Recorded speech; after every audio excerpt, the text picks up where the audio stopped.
S, வீடு, schools, hotels, store room இங்கெல்லாம் partition wall கட்டணும்னாலும் இப்போ பில்டிங் போனஸோட first choice Renocon Rapid Wall Panels. ஹாலிடேஸ்னாலே அது நம்ம GT Holidays தான். GT Holidays, South India's #1 travel brand. You know you are special when you're with GT Holidays. Aadhan cinema நேயர்களுக்கு வணக்கம். நான் உங்கள் அனுக்ஷா சுவாமிநாதன். இன்றைக்கி நம்ம கூட actor and advocate Shankar Krishnamoorthy sir இணைஞ்சிருக்காரு. இவர் ஆக்டர் அண்ட் அட்வொகேட்டை தாண்டி பாக்யராஜ் சாரோட நீண்ட கால நண்பர். இன்றைக்கி அவர்கிட்ட பாக்யராஜ் சார் பற்றி நிறைய விஷயங்கள் வந்து பேசி தெரிஞ்சுக்க போகிறோம். வாங்க வீடியோக்குள்ளே போகலாம். சார் வணக்கம் சார். வணக்கம் சார். இன்றைக்கி பாக்யராஜ் சார் வந்து ரொம்பவே ஒரு ஹார்ட் பிரேக்கிங்கான நியூஸ் வந்திருந்தது. ஸோ அவர் வந்து உங்களோட நீண்ட கால நண்பனாக இருந்திருக்காரு. அண்ட் அவரோட உங்களுக்கு நிறைய மெமரிஸ்லாம் இருந்திருக்கும்ல, அதை பற்றி கொஞ்சம் சொல்லுங்கள் சார். முதல்ல நான் ஆதன் சினிமா நேயர்களுக்கு என்னுடைய ஆழ்ந்த வருத்தங்களையும் இரங்கல்களையும் தெரிவித்துக் கொள்கிறேன். பாக்யராஜ் சார் மறைந்தது இன்னமும் பெரிய ஷாக்காக தான் இருக்குது. அதை வந்து ஏற்றுக்கொள்ள முடியாத ஒரு விஷயமாக தான் இருக்குது. ஏன்னா இப்போ தான் நம்ம சமீபத்தில் இயக்குனர் இமயம் திரு பாரதி ராஜா அவர்களை இழந்தோம். அவர் எல்லாருக்கும் குருநாதர் அவர். ஸோ அதுக்கு முன்னாடி இயக்குனர் சிகரம் பாலச்சந்தர் சார் போனார், அப்புறம் பால் மகேந்திரா சார் போனார். இந்த பாவரிசையில் இவங்க எல்லாம் மிகப்பெரிய ஒரு பலமாக இருந்தாங்க தமிழ் சினிமாவுக்கு. அவங்கெல்லாம் போன அப்புறமா எனக்கு மனசில் தோணுனது என்னென்னா, இன்றைக்கி பாக்யராஜ் சார் தான் நமக்கு பீஷ்மர் போல் இருந்து நம்ம இண்டஸ்ட்ரியில் அவர் தான் இனிமேல் எல்லாரையும் பார்த்துக்கணும். ஏன்னா நம்ம என்ன ஒரு கேட்கணுன்னாலும் அவர்கிட்ட என்ன விஷயம் கேட்கணுன்னாலும் போய் பாக்யராஜ் சார்கிட்ட தான் கேட்க முடியும். அவ்வளோ விஷயம் தெரிஞ்சவர் அவர் இண்டஸ்ட்ரியில். ஸோ அதனால் அவர் இருக்கார், அதனால் நம்மளுக்கு பக்கபலமாக இருப்பார் எல்லாருக்கும் அப்படின்ற ஒரு ஆறுதல் இருந்தது. இன்றைக்கி காலையில் அந்த தகவல் வந்த உடனே அது தகர்ந்து போச்சு. பாக்யராஜ் சார் போனது அப்படிங்கிறது நம்மளால் ஏற்றுக்கொள்ள முடியாத ஒரு விஷயம். சர்க்கார், நம்ம மாண்புமிகு தமிழக முதல்வர் விஜய் அவர்கள் கதாநாயகனாக நடித்து 2018 வெளியான சர்க்கார் படத்தோட பிரச்சனை வந்தது.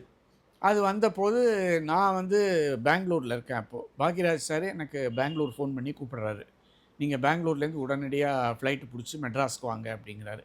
அக்டோபர் 28 என்னமோ அரவுண்டு, எனக்கு 29 என்னமோ அரவுண்டு நான் வரேன். நவம்பர் 6 படம் ரிலீஸ். இந்த படம் நவம்பர் 6 சர்க்கார் ரிலீஸ். இந்த படம் நவம்பர் 29 பஞ்சாயத்து வருது. இந்த மாதிரி நான் யாரோ ஒரு எழுத்தாளர் சொல்கிறாரு, என்னுடைய கதை தான் இது, நான் 2006 பதிவு பண்ணி வச்சுருந்த கதை, அந்த கதையை தான் அவங்க எடுத்திருக்காங்க அப்படின்றாங்க. சரி உங்கள் கதையை கொடுங்க அப்படின்னா அவருடைய கதையை ஓப்பன் பண்ணி ஃபுல்லாக படித்து பார்க்குறாரு பாக்யராஜ் சார். முருகதாஸ் அவர்களை கூப்பிட்டு உங்களுடைய இது என்ன அப்படின்னு கேட்குறாரு. இது ரெண்டு இது பண்ண கம்பேர் பண்ணி பார்த்தானா கதை ஒரே மாதிரி இருக்குது. சரி அப்போனா என்ன பண்ணுறது அப்படின்னா அவருக்கு ஏதாவது ஒரு நியாயம் பெற்றுக் கொடுக்கணும்.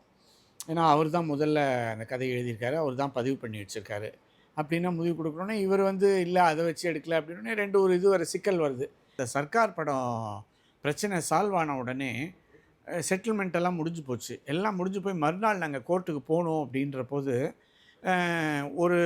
இவர் வந்து அவருக்கு டைட்டில் கொடுக்க மாட்டார், கதைன்ற டைட்டில் கொடுக்க முடியாது முருகதாஸால். ஆனால் அவருக்கு ஏதாவது ஒன்று பண்ணணுன்னே பாக்யராஜ் சார் என்ன பண்ணார், குயிக்காக வந்து ஒரு பக்கத்துக்கு ஒரு விஷயம் எழுதினார். அது வீட்டில் வச்சுருக்கேன். அதில் நீங்கள் பார்த்தீங்கன்னாக்கா இப்போது இந்த கதையை வந்து இவர் சிந்திச்சிருக்காரு, பிரமாதமாக பண்ணியிருக்காரு. இதே கதையை 2006 இவரும் சிந்தித்து எழுதியிருக்காரு. இப்போ ஒரே சிந்தனை 2 பேருக்கு வந்திருக்கு. இருந்தாலும் முதலில் சிந்தித்தவர் என்ற முறையில் அவருக்கு நம்ம நிச்சயமாக பாராட்டு தெரிவிக்கணும். இந்த இவருக்கு நான் முதல்ல அவர் தான் பண்ணியிருக்காரு. இந்த சிந்தனைக்கு வந்து மிக சிறந்த சிந்தனை. இவர் வந்து பிற்காலத்தில் ஒரு மிகப்பெரிய டைரக்டராக வருவார், அதுக்குரிய எல்லா தகுதியும் இவருக்கு இருக்குது. அதனால் இவரை வாழ்த்துகிறேன். இந்த படத்தில் வாழ்த்தி நான் அவரை வணங்குகிறேன் அப்படின்ற மாதிரி போட்டு ஒரு டைட்டில் போட்டு பண்ணிட்டார்.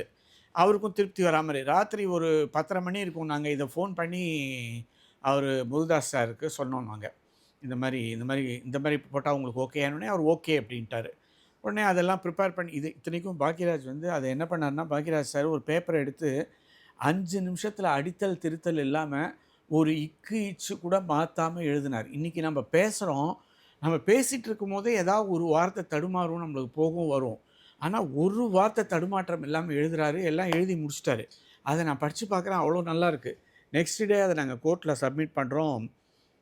ஜஸ்டிஸ் அந்த ஜட்ஜு இருக்கார், அவர் என்ன பண்ணார், முதல்ல ஒவ்வொருத்தரையாக கூப்பிட்றாரு. இவர் யார், நீங்கள் இவர் யார், முருகதாஸ்ன்றவர் யார் அப்படின்னு. இவர் தான் முருகதாஸ். சரி ஓகே. இவர் வந்தார் போயிட்டார். அடுத்தது அந்த எழுத்தாளர் யார், அவர் வந்து பண்ணார். கடைசியில் பாக்யராஜ் அப்படின்னோடனே பாக்யராஜ் சார் வராரு. பாக்யராஜ் சார் பாக்யராஜ் நான் அவரை பார்த்தோன்னே அவருக்கு தெரியுது அவர் பாக்யராஜ் சார். ஆமாம், இந்த வாசகத்தை எழுதுனது யார், இந்த முதல்ல டைட்டிலில் ஓடுறது எழுதுனது யாருன்னு. சார் இவர் தான் சார் எழுதினார், பாக்யராஜ் சார் தான் எழுதினார். நீங்கள் தான் எழுதுனீங்களா அப்படின்னு. ஆமாம் அப்படின்னு. ரொம்ப நல்லா இருக்கு, ரொம்ப நல்லா எழுதியிருக்கீங்க. ஜட்ஜு சொல்கிறாரு ரொம்ப நல்லா எழுதியிருக்கீங்க. ஏன்னா அவங்க வாயால் சொல்ல வேண்டிய அவசியமே கிடையாது. அவங்க பார்த்து நீங்கள் தான் எழுதுனீங்களான்னு கேட்டு போயிட்டே இருக்கலாம். ஜட்ஜு சொல்கிறாரு, ஹைகோர்ட் ஜட்ஜு சொல்கிறாரு ரொம்ப நல்லா இருக்குன்னு சொல்கிறாரு. ஸோ ஜட்ஜு கேட்குறாரு, இது வந்து நீங்கள் தான் எழுதுனீங்களா? ஆமாம் சார் நான் தான் எழுதுனேன். இது எவ்வளோ நேரம் வரும் டைட்டில், எவ்வளோ நேரம் வரும் இது அப்படின்னு. ஒரு 30 செகண்ட்ஸ் ரோலிங் டைட்டிலில் வரும் அப்படின்வாங்க.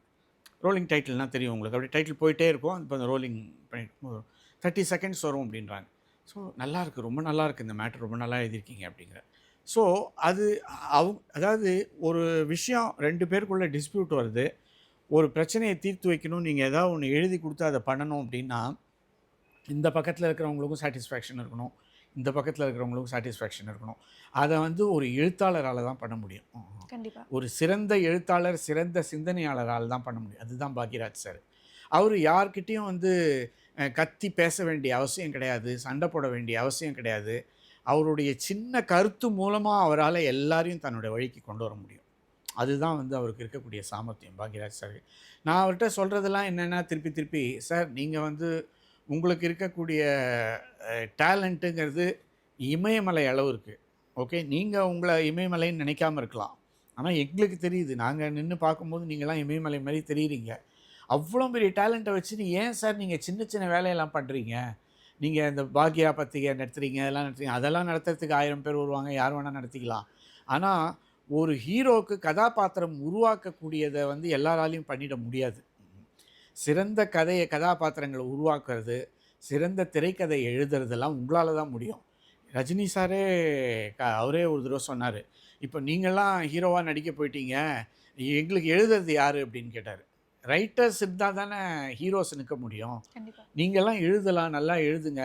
பாக்யராஜ் சாரோட டேலண்ட்டுக்காக ஒரு போயஸ் கார்டனில் 5 வீடு வாங்கியிருக்கலாம், இதில் போட் கிளப்பில் 5 வீடு வாங்கியிருக்கலாம். அந்த சாமர்த்தியம் அவருக்கு இல்லை, அவருக்கு அந்த வீக்னஸ். ஏன்னா எழுத்தாளர்கள்லாம் வந்து பணத்தை பற்றி நினைக்க மாட்டாங்க, சிந்தனையாளர்கள் எப்போதுமே பணத்தை பற்றி நினைக்க மாட்டாங்க. அவங்க சிந்திச்சுட்டே இருப்பாங்க, எழுதிகிட்டே இருப்பாங்க. அவங்களுக்கு இதை விற்றானா நம்மளுக்கு 1 கோடி ரூபாய் வரும், இதை விற்றால் 3 கோடி ரூபாய் வரும்ன்றது அவங்க திங்கிங் கிடையாது அவங்களுக்கு. ஆனால் நான் பாக்யராஜ் சார்கிட்ட சொல்வேன், சார் இந்த திங்கிங்கையும் நீங்கள் கொஞ்சம் வச்சுக்கோங்க மைண்டில், ஏன்னா பணமும் தேவை, நீங்கள் அந்த இது பண்ணுங்க அப்படி சொல்லுவேன். ஏன்னா அவர் என்றைக்குமே வந்து தனக்கு எக்கச்சக்கமாக பணம் வாங்கணும், தன்னுடைய காப்பி ரைட்டெல்லாம் விற்று பணம் சம்பாதிக்கணும் அப்படின்னு நினைக்கிறவர் கிடையாது. ஒரு எழுத்தாளர் வாழணும், எழுத்தாளர் சங்கம் நல்லா இருக்கணும். இப்போவும் வந்து அவர் பாருங்கள், நேற்று ராத்திரி அவர் கோவாலேருந்து வந்திருக்காரு. வந்தவர் தூங்காமல் எழுத்தாளர்கள் சங்க தேர்தலுக்காக ஒரு ராத்திரி ஃபுல்லாக கண்முழிக்காமல் தூங்காமல் அவர் கண்முழிச்சிருக்கார். அவர் அதை செய்யணுன்னு அவசியம் இல்லையே, மறுநாள் தூங்கிட்டு மறுநாள் காத்தாலேருந்து ஒர்க் பண்ணலாமே. அவர் உட்காந்து ஒர்க் பண்ணியிருக்காரு. இன்றைக்கி காலையில் எழுந்து அப்படியே வாக்கிங் போயிருக்காரு, வாக்கிங் போயிட்டு வந்தோடனே அப்படியே சரிஞ்சிருக்காரு. ஸோ அவருக்கு வந்து அந்த சிந்தனை கிடையாது, நம்ம இதை பண்ணிக்கலாம் அதை பண்ணலாம். அவர் எழுத்தாளர்கள் அப்படின்னா அந்த எழுத்தாளர் மேட்ரு முடிச்சாகணும், இன்றைக்கி இவ்வளோ பேர் வருவாங்க, அவங்களுக்கு நம்ம பதில் சொல்லி ஆகணும், நம்ம பண்ணியிருக்கோம் இந்த வேலையை இன்றைக்கி முடிச்சாகணும் அப்படின்ற மைண்டோடு தான் அவர் இருப்பார். அவர் எப்போதுமே கண்ணும் கருத்துமாக இருப்பார். அந்த செல்ஃபிஷ் இது கிடையாது அவருக்கு, சுயநலத்தோடு ஒர்க் பண்ணுறதுன்றது அவர் கிடையாது. அந்த குணம்தான் வந்து இன்றைக்கி பாக்யராஜ் சார் இன்றைக்கி அவரை பார்க்கும்போது அப்படியே என்ன செய்யறதுன்னு தெரியல. அதாவது என்னடா இது, இந்த மாதிரி ஒரு சிச்சுவேஷனில் வந்து நம்மளை கொண்டு விட்டுட்டாரே, நம்ம வந்து அவரை பார்க்குற மாதிரி அப்படின்னு சொல்லி இன்னும் பல காலம் இருப்பார், பல திரைக்கதைகள் எழுதுவார். நம்ம இன்னும் எத்தனையோ படங்கள்லாம் பார்க்க போகிறோம், எவ்வளவோ ஹீரோஸ்க்கு எத்தனையோ கதைகள்லாம் பண்ணுவார் அப்படின்னு காத்துட்ருக்கோம். நம்ம அவர் போயிட்டாரே அப்படின்ற வருத்தம் தான் மிஞ்சிருக்கு. என்ன செய்கிறது, அதுதான் வாழ்க்கை. கண்டிப்பாக இந்த வருத்தம் வந்து எல்லாருக்குமே இருக்கும் சார். நீங்கள் சொன்ன மாதிரி அவர் வந்து ஒரு சிறந்த எழுத்தாளர், நடிகர் அப்படின்னு சொல்லிட்டு திரையுலகிலையும் சரி, அவரோட வாழ்க்கையிலையும் சரி, ஒரு சிறந்த மனிதராகவே அவர் வந்து வாழ்ந்திருக்காரு. அதனால அவரை பற்றி உங்களோட பேசி இந்த ஒரு இன்ட்ராக்ஷன் வந்து எனக்குமே வந்து நிறைய விஷயங்கள் கற்றுக் கொடுத்துருக்கு. அண்ட் இந்த ஒரு வருத்தம் வந்து நிறைய பேருக்கு இருக்கும். பட் அவர் போன பிறகும் அவரோட ஒர்க்ஸ் நினச்சி அவரோட இம்பேக்டோடையே வாழ்கிறது தான் இந்த வாழ்க்கை. ஸோ உங்ககிட்ட பேசினதுக்கு ரொம்ப ரொம்ப நன்றி சார். நானும் இதை என்ன நீங்கள் கூப்பிட்டு கேட்டதுக்கு எனக்கு ரொம்ப நல்ல விஷயம். ஆனால் அதில் நான் எழுத்தாளர்களுக்கெல்லாம் சொல்ல விரும்புகிறது என்னென்னா, பாக்யராஜ் சார் போனால் கூட அவருடைய எழுத்துக்கள் இன்னும் இருக்குது. அவர் செஞ்ச பணிகள்லாம் நிறையா இருக்குது. அவரை நீங்கள் ஃபாலோ பண்ணுங்கள். திரைக்கதையில் அவர் என்ன சொல்லியிருக்காருன்றது ஒவ்வொரு படத்தையும் எடுத்து பாருங்கள். உங்களுக்கு வந்து அதுவே பெரிய பாடம். வேறு எதுவும் நீங்கள் படிக்கவே வேண்டாம். நிறைய டைரக்டர்ஸ் வந்து அவரோட படங்களை போய் பார்த்தாலே தெரியும். இப்போ பாரதிராஜா சார் படத்தை பார்த்தான்னா அவருடைய மேக்கிங் எப்படி இருக்குன்றது தெரியும். எப்படி ஷார்ட்ஸ் வைப்பார், எப்படி ஃப்ரேம் பண்ணுவார். அதே மாதிரி பாக்யராஜ் சார்னா எப்படி சீன் எழுதுவார், எப்படி வசனம் எழுதுவார், எப்படி கன்வின்சிங்காக ஒரு கிளைமேக்ஸ் எழுதுவார் அப்படின்னு. அந்த 7 நாட்கள் படம் கிளைமேக்ஸை பார்த்துட்டு எம்ஜிஆர் சொன்னாராம், தாலி சென்டிமெண்ட்டை வச்சு இன்னும் இந்த ஜென்மத்தில் எவனாலும் இந்த மாதிரி ஒரு கதை எழுத முடியாது அப்படின்னு சொல்லிட்டு அந்த 7 நாட்கள். அதுக்கு புரட்சித் தலைவர் எம்ஜிஆர் அவர்கள் கொடுத்த சர்டிஃபிகேட் அது. ஏன்னா அப்படிப்பட்ட ஒரு இயக்குனர். நாம் அவருடைய படைப்புகள் எல்லாத்தையும் ஞாபகம் வச்சுட்டு நம்ம அதெல்லாம் பார்த்து இன்னும் நிறையா கற்றுக்கணும். அவர் என்றைக்கும் நம்ம நினைவில் இருப்பார். அவருடைய படங்கள் மூலமாகவும் அவருடைய எழுத்துக்கள் மூலமாகவும் அவரை நம்ம என்றைக்குமே மறக்க மாட்டோம். கண்டிப்பாக சார். நன்றி.